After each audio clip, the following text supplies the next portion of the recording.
What's good, baddies and buddies? Welcome to another episode of Budget Valhalla. Since our last episode, the Valks have played 2 games. On Saturday, August 30th, we beat the Washington Mystics at home 99-62, officially going undefeated against them this season. The Valkyries were in rare form this game, playing masterful defense and winning in the blowout despite having a lot of players out with injuries. My personal highlight of the game was seeing Leticia hit a three-pointer in the fourth quarter. Since the Valkyries had such a big lead, she decided to let it fly, and her reaction when it went in was priceless. Shout out LA for a great game all the way through, including 11 points, 6 boards, and 4 steals. The very next day, on Sunday, August 31st, the Valkyries faced the Fever at home in a game with huge implications for the playoff race. To make the stakes even higher, Angela Davis was in the house, and thanks to 5 threes from Ileana Rupert and 13 assists from Veronica Burton, the Valkyries were able to come away with the win 75-63. That win bumps the Valkyries up from 8th place to 6th place, just 2 weeks out from the start of the playoffs. Celine will give us a full playoff picture update later on in this episode. Thanks, Cheyenne. This week, the Valkyries play their last 3 home games. First up, we face the New York Liberty on Tuesday, September 2nd. We haven't beaten the Liberty this season, but we've gotten closer each game, losing by just 3 points in our last matchup. On Thursday, September 4th, we play the Dallas Wings. I definitely think the Valkyries can pull this one out, but the Wings can't be underestimated just because they're no longer in playoff contention. Finally, on Saturday, we play the top-seeded Lynx. Obviously, this is going to be a tough game for us, but I'm hoping the Valkyries can find a way to win the last game of the season.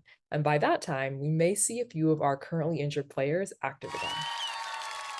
This is maybe a dumb question, but are the Lynx still going to try? They're guaranteed the number 1 seed, so is anything stopping them from just resting their starters for 2 weeks going into playoffs? Yeah, I think the number of minutes the starters will play will probably decrease, but I think they just want to keep their momentum going into the playoffs. So my side project this week was to build a season simulator.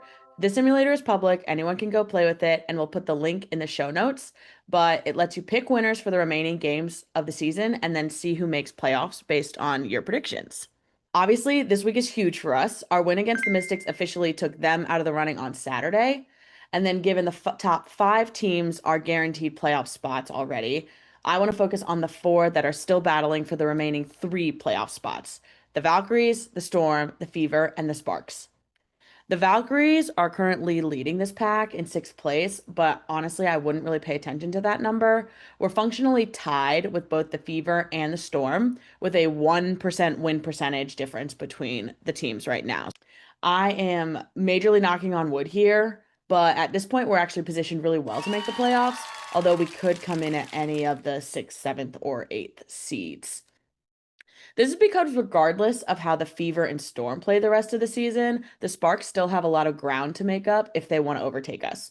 So let's look at a situation where the Fever and Storm have the perfect end to the season, which would be worst case for us.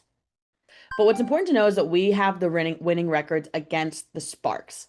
So in the event we end the season with identical win counts, the Valkyries take the playoff spot according to tiebreak rules. This means however many games we win of our last 6, the Sparks have to win 4 more. So let's consider what happens if we lose every single game from here on out. The Sparks still have to win 4 games in this case to overtake us. And then let's say we win 1 game this season, the Sparks have to win 5. If we win 2, they have to win all 6, and so on and so on. So what's the Valkyries' golden ticket? If we win 3 more games, the Sparks can officially not overtake us and we are guaranteed a playoff spot. Or if the Sparks lose 3 games, we are also guaranteed a spot. This is just talking about the Sparks overtaking us, though. Assuming the Fever and the Storm don't have a perfect season, the Sparks have a better chance. Specifically with the Fever because they win if it comes to a tiebreak. Of the Sparks' 6 games remaining, 4 of them are against teams in the top 5, so they definitely have an uphill battle ahead of them if they want to make playoffs. The Sparks have beaten the Aces once, but they've never won a game against the Dream or the Mercury. If the Sparks lose 4 of their remaining 6 games, they are officially out of the running, and the 3 playoff spots will go to the Valkyries, Storm, and Fever. So for our last segment, we're going to hop into predictions.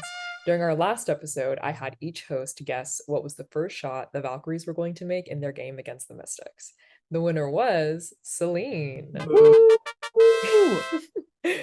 She guessed that the first shot we scored would be a three-pointer, and Veronica Burton did just that. Beautiful three. I This didn't week, even get to guess first, too, just saying. good point. This week, I want each of you to guess who will make the first shot during our game against New York. Celine, after you. Oh man, this is hard. It's hard to even know who's going to start because we have so many injuries. I think Veronica Burton's going to. No, I'm taking it back. Ileana Rupert. Oh, you stole my guess. Okay, Cheyenne, who are you gonna guess? I'll go V. I have V's jersey. In the Mystics, she scored the first point. So V's going to score the first point this time. Okay, I'm gonna guess Janelle. Well, thanks so much for joining us, y'all. We will see you next time. Make sure to subscribe, like, and leave a comment.